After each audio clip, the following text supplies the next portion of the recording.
New numbers out today show the Canadian real estate market is cooling. Property sales fell sharply in June, reined in by higher interest rates and tighter mortgage rules.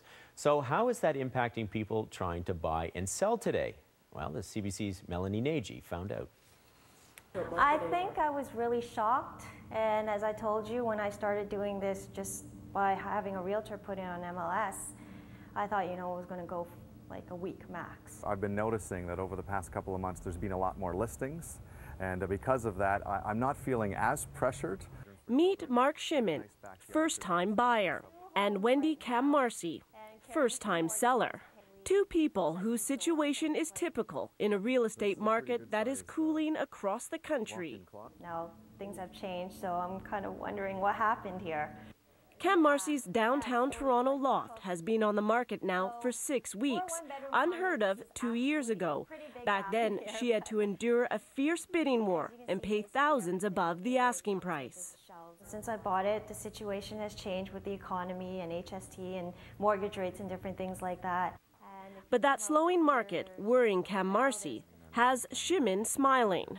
There's no pressure on me to actually get a house, so I am going to take the time with Chris and figure out the right one that I want to get. After years of shying away from high-priced properties and bidding wars, Shimmin says he's ramping up his house hunting. And do you know anything about the foundation here, if I wanted to open this space up a little bit more? He's pleased to see an increase in the number of homes for sale and a decrease in some of the prices. But Shimmin's still not convinced, and he's willing to wait for the prices to drop even further. I would still like to see them a little bit lower. I still think they are a little bit inflated. So two different experiences in the same market. To Shimmin, it means it's a little bit more easier for me to sit back and actually take a true look at what I really want. But for Cam-Marcy, right now, if I can get an offer that's basically around my asking price, I'll be really happy. Okay, Melanie, that's the snapshot in Toronto, but what about the rest of the country?